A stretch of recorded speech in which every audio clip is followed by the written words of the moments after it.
Thiruvalla Pulikeezhu beverages ഗോഡൌണിലെ തീപിടുത്തത്തിൽ 10 കോടി രൂപയുടെ നഷ്ടമുണ്ടായതായി കണക്കാക്കുന്നു. 45,000 കേസ് മദ്യമാണ് സംഭരണ കേന്ദ്രത്തിൽ ഉണ്ടായിരുന്നത്. തീപിടുത്തത്തിന്റെ പശ്ചാത്തലത്തിൽ എല്ലാ ഗോഡൌണുകളിലും സുരക്ഷാ പരിശോധന നടത്തുമെന്ന് Bevco MD Harshita Attaluri. Actually around 45,000 cases ആണ് ഇത് നഷ്ടപ്പെട്ടതെന്ന് അറിയുന്നു. ഒരു കേസ് എന്ന് പറഞ്ഞാൽ 9 ലിറ്റർ ഉണ്ടാവും.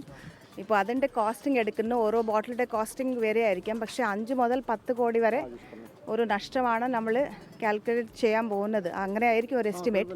പക്ഷേ ഇത് ഇൻഷുറൻസ് ഉള്ളത് കൊണ്ട്, ബിൽഡിംഗിനും ഇൻഷുറൻസ് ഉണ്ട്, സ്റ്റോക്കിനും ഇൻഷുറൻസ് ഉള്ളത് കൊണ്ട് ഇത് ഉടൻ തന്നെ നമ്മൾ എല്ലാ ഡോക്യുമെൻറ്റ്സ് റെഡിയാക്കിയിട്ട് we will be approaching the insurance company. ഇപ്പം ഞങ്ങളൊരു എൻക്വയറി നടത്തും. പക്ഷേ ബേസിക്കലി നമ്മൾ ഡിപ്പെൻഡ് ചെയ്യുന്നത് പോലീസിൻ്റെ എല്ലാ ഇൻവെസ്റ്റിഗേഷനിലാണ്. ഇപ്പോൾ ഞാൻ SPM ഇവിടെ സ്ഥലത്തുണ്ട്. അപ്പോൾ ഞങ്ങളുടെ ഭാഗത്തുള്ള എല്ലാ സപ്പോർട്ട് പോലീസിനുണ്ടാവും. സോ ഇമീഡിയറ്റ് ആയിട്ട് എന്തുകൊണ്ടാണ് ഇത് സംഭവിച്ചത്, ഇതിൻ്റെ കാര്യം നമുക്ക് മനസ്സിലാക്കാം. ഹർഷിത അട്ടല്ലൂരി സംസാരിക്കുകയായിരുന്നു.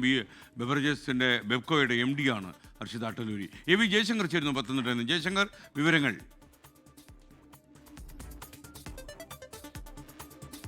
വലിയ സാമ്പത്തിക നഷ്ടമുണ്ടായി എന്ന് തന്നെയാണ് ഹർഷിത അട്ടല്ലൂരി വ്യക്തമാക്കുന്നത്. 5 മുതൽ 10 കോടി രൂപയുടെ നഷ്ടമാണ് നിലവിൽ പ്രാഥമികമായി കണക്കാക്കുന്നത്. 45,000 കേസ് മദ്യം ഇവിടെ സംഭരിച്ചു വെച്ചിരുന്നു. ഇന്നലെ രാത്രി ഉൾപ്പെടെ ലോഡുകൾ വന്നിരുന്നു. അതുകൊണ്ട് തന്നെ ഈ തീപിടുത്തത്തിൽ ബിവറേജസ് കോർപ്പറേഷനെ സംബന്ധിച്ച് വലിയ നഷ്ടമാണ്. ഇതിൻ്റെ കൃത്യമായ കണക്കെടുപ്പ് നടത്താൻ സാധിക്കുമെന്നാണ് MD പറയുന്നത്. അത് ഇതിനോടകം തന്നെ ഉദ്യോഗസ്ഥ തലത്തിൽ ആരംഭിക്കുകയും ചെയ്തിട്ടുണ്ട്. ഈ കെട്ടിടവുമായി ബന്ധപ്പെട്ട ഫയർ ആൻഡ് സേഫ്റ്റി മാനദണ്ഡങ്ങളെല്ലാം തന്നെ പാലിച്ചുകൊണ്ടാണ് ഈ കെട്ടിടം പ്രവർത്തിച്ചിരുന്നതെന്നാണ് CMD പറയുന്നത്. തീപിടുത്തത്തിൻ്റെ പശ്ചാത്തലത്തിൽ സംസ്ഥാനത്ത് ഇത്തരത്തിലുള്ള ബിവറേജ് കോർപ്പറേഷൻ്റെ മറ്റ് ഗോഡൌണുകളിലും പരിശോധന കൃത്യമായി നടപ്പിലാക്കുമെന്നും CMD എന്തായാലും വ്യക്തമാക്കുന്നുണ്ട്. എന്തായാലും അല്പസമയം മുമ്പാണ് ഹർഷിത അട്ടല്ലൂരി ഇവിടെ എത്തി പരിശോധനകൾ പൂർത്തിയാക്കി മടങ്ങിയത്. നിലവിൽ ജില്ലാ പോലീസ് മേധാവി ഉൾപ്പെടെയുള്ള ഉയർന്ന പോലീസ് ഉദ്യോഗസ്ഥർ ഇവിടെയുണ്ട്. മൊഴി ശേഖരണം ഉൾപ്പെടെ സാഹചര്യ തെളിവുകൾ ഉൾപ്പെടെ അവർ പരിശോധിച്ചു വരികയാണ്.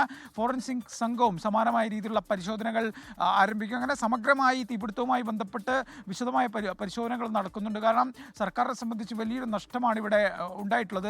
നമ്മൾ രാവിലെ ഇവിടെ എത്തിയപ്പോൾ തീ കെടാതെ കത്തുന്നുണ്ടായിരുന്നു. ഇപ്പോഴും സമാനമായ അവസ്ഥ തന്നെയാണ്. അത്തരത്തിൽ കോടിക്കണക്കിന് രൂപയുടെ നികുതിപ്പണം കൊണ്ടുള്ള മദ്യമാണ് ഇവിടെ കിടന്ന് ഇങ്ങനെ കത്തിക്കൊണ്ടിരിക്കുന്നത്.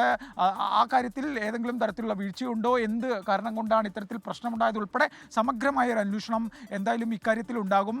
നിലവിൽ ജില്ലാ പോലീസ് മേധാവി ഉൾപ്പെടെയുള്ള ഉദ്യോഗസ്ഥർ ഈ പരിശോധന പൂർത്തിയാക്കി പുറത്തേക്ക് വരുന്നുണ്ട്. അതിനുശേഷം ആയിരിക്കും ഈ ഫോറൻസിക് സംഘം ഉൾപ്പെടെ ഇവിടെ എത്തി പരിശോധന നടത്തുക. എന്തായാലും നിലവിൽ ഇതിൻ്റെ നഷ്ടം പൂർണ്ണമായി കൃത്യമായി തെളിവ് ഉൾപ്പെടെ പരിശോധിച്ച ശേഷം, സ്റ്റോക്ക് ഉൾപ്പെടെ പരിശോധിച്ച ശേഷം തിട്ടപ്പെടുത്താനാവുമെന്നാണ് ബിവറേജ് കോർപ്പറേഷൻ്റെ വിലയിരുത്തൽ.